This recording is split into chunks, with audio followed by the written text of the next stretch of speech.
Hello students, मैं प्रवीण शर्मा स्वागत करता हूं आपका आज की इस वीडियो में, जिसमें हम वास्तविक संख्या की प्रश्नावली 1.2 के प्रश्न संख्या 3 को हल करेंगे।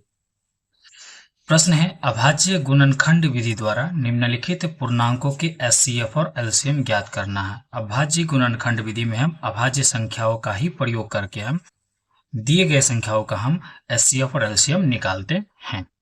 ठीक है, पहला प्रश्न है, इसको सॉल्व करते हैं। पहला प्रश्न में दिया गया 12 है, 15 है और 21 है। ठीक है, दो से अधिक वाली है। इसका हम अभाज्य संख्याओं का ही प्रयोग करके हम इसका गुणनखंड निकालेंगे और गुणनखंड से एचसीएफ और एचसीएफ निकालेंगे। हल देते हैं। सबसे पहली संख्या है 12। 12 का गुणनखंड करते हैं तो होता है 6 दूनी 12 हो जाएगा, 3 दूनी 6 हो जाएगा, 3 एकान 3 हो जाएगा। 15 का निकालते हैं, 5 तिया 15 हो जाएगा, 5 एकान 5 हो जाएगा। 21 का निकालते हैं, 7 तिया 21 हो जाएगा, 7 एकान 7 हो जाएगा।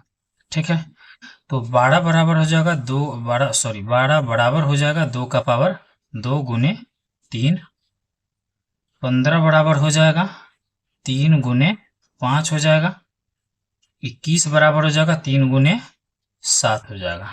ठीक है, हमें इसका क्या निकालना, एचसीएफ निकालना। तो एचसीएफ के लिए हम क्या करते हैं, सबसे पहले तीनों में कॉमन देखते हैं कि तीनों में कॉमन क्या है। तीनों में कॉमन 3 यहाँ भी है, यहाँ भी है, यहाँ भी, लेकिन 2, 5 एक के अलावा और किसी में नहीं है, तो हम 3 लेंगे। अब हम इसमें क्या देखते हैं, मिनिमम पावर को देखते हैं। तो मिनिमम पावर क्या है, 3 का यहाँ भी एक ही, यहाँ भी एक ही है, तो इसका एचसीएफ बराबर क्या हो जाएगा, 3 ही होगा। एलसीएम बराबर हो जाएगा, जितनी भी संख्या है सारी संख्या को लेते हैं। 2 भी है, 3 भी है, 5 भी है और 7 भी। इसमें मैक्सिमम पावर को देखते हैं, मतलब अधिक पावर वाले। तो 2 का यहाँ सबसे अधिक पावर यहाँ पर 2 है, 3 का पावर 1 ही है, 5 का पावर 1 ही है, 7 का पावर 1 ही है। तो इसको हम गुना करेंगे तो 2 दूनी 4, 2 का स्क्वायर जो है 4 हो जाएगा। 4 तिया 12, 12 पंचे 60 और 60 को जो है हम 7 से गुना करते हैं तो हो जाएगा 420 हो जाएगा। इसका एलसीएम क्या हो जाएगा, 420। ठीक है, तो एचसीएफ और एलसीएम हमने यहाँ पर निकाल लिया। ठीक है, दूसरे प्रश्न पर आते हैं। दूसरा प्रश्न है 17, 23 और 29। इन तीनों का हम अभाज्य संख्याओं के द्वारा इनका हम गुणनखंड करेंगे और एचसीएफ और एलसीएम निकालेंगे। 17 को हम 1 से गुना करेंगे तो 17 ही होगा। 23 का भी 1 से गुना करेंगे, गुणनखंड करेंगे तो 23 का 23 ही हो जाएगा। और 29 का भी निकालेंगे तो ये 29 का 29 ही हो जाएगा। तो एचसीएफ बराबर जो है सो हो जाएगा इसका। सबसे पहले हम इसको लिख लेते हैं, 17 बराबर हो जाएगा 17 गुने 1 है, 23 बराबर हो जाएगा 23 बराबर हो जाएगा 23 गुने 1 है, 29 बराबर हो जाएगा 29 गुने 1 है। अब हम इसका एचसीएफ निकालते हैं। एचसीएफ बराबर हो जाएगा, सबसे पहले हम कॉमन देखते हैं कि तीनों में कॉमन क्या है। तीनों में तो कॉमन कुछ भी नहीं आ रहा, ना 17 है, ना 23 है, ना 29 है, लेकिन एक चीज कॉमन है इसमें, है क्या, कि सभी में एक कॉमन आ रहा है। ठीक है, अगर कहीं कॉमन कुछ न दिखे, कॉमन कुछ नहीं मिले, तो वहां पर एचसीएफ क्या होता है, 1 होता है। कॉमन 1 होता है, तो इसका मतलब एचसीएफ क्या हो जाएगा, 1 हो जाएगा। ठीक है, जहां कुछ भी कॉमन नहीं दिखे वहां के लिए। ठीक है, एलसीएम के लिए जितनी भी संख्या सबको ले लेते हैं। 17 है, 23 है, 29 है। इस तीनों को गुना करते हैं, 17 को और 23 को, 29 को, तो 17 गुने 23 गुने 29 ये हो जाएगा 11,339 हो जाएगा, ये एलसीएम इसका।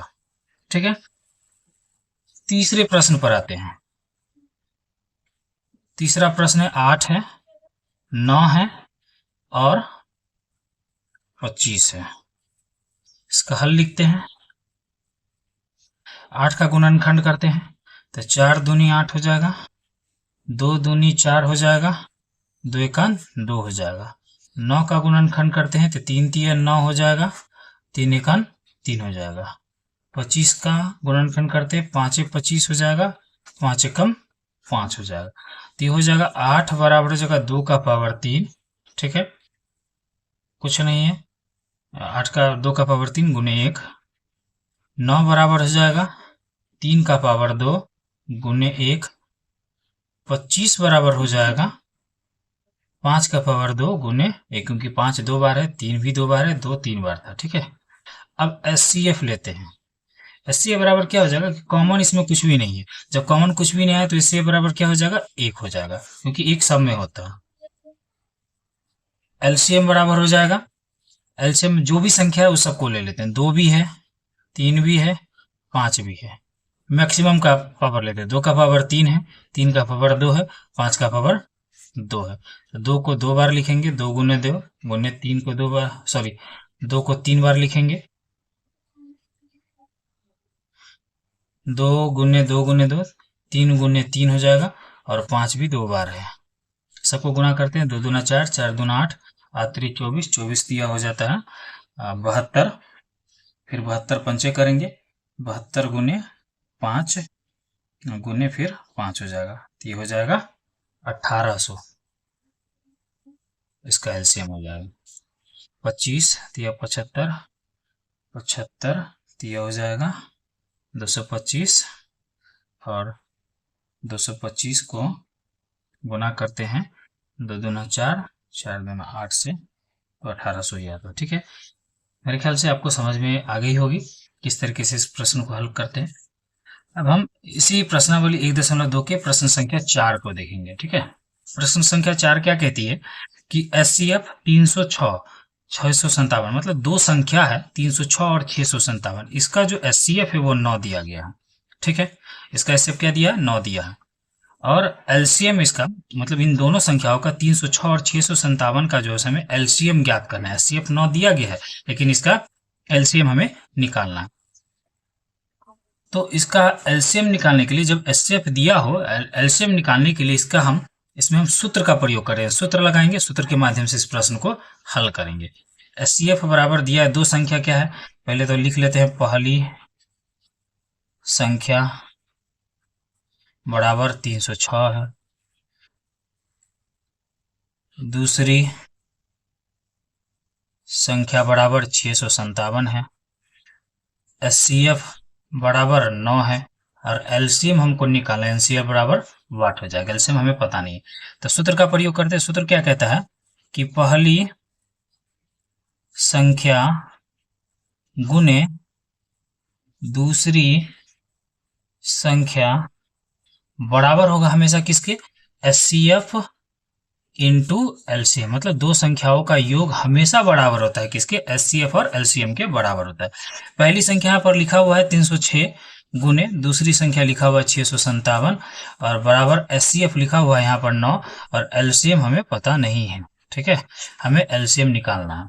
ठीक, तो हो जाएगा एलसीएम बराबर हो जाएगा, एलसीएम हमें निकालना है, तो एलसीएम बराबर हो जाएगा 306 गुने 657 बटे, क्योंकि 9 यहाँ पर गुना में है, जब गुना में कोई संख्या होती है, जब उसको बराबर के उस साइड ले जाते हैं, बराबर के दूसरी पार ले जाते हैं, तो गुना वाली संख्या भाग में परिवर्तित हो जाती है, और भाग में जो संख्या होती है, जब उसको बराबर के दूसरी साइड ले जाते हैं तो वह गुना में परिवर्तित हो जाती है। क्योंकि 9 यहाँ पर गुना में है, तो बराबर के दूसरी साइड जाने पर यह भाग में परिवर्तित हो जाएगा।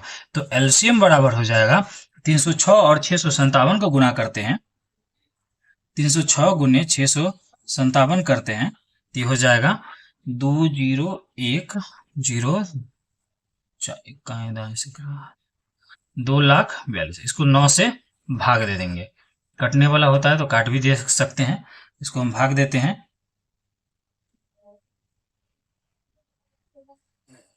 9 से भाग देते हैं, तो ये हो जाता है एलसीएम बराबर हो जाएगा 22,338, इसका आंसर हो जाएगा, इसका एलसीएम हो जाएगा इतना।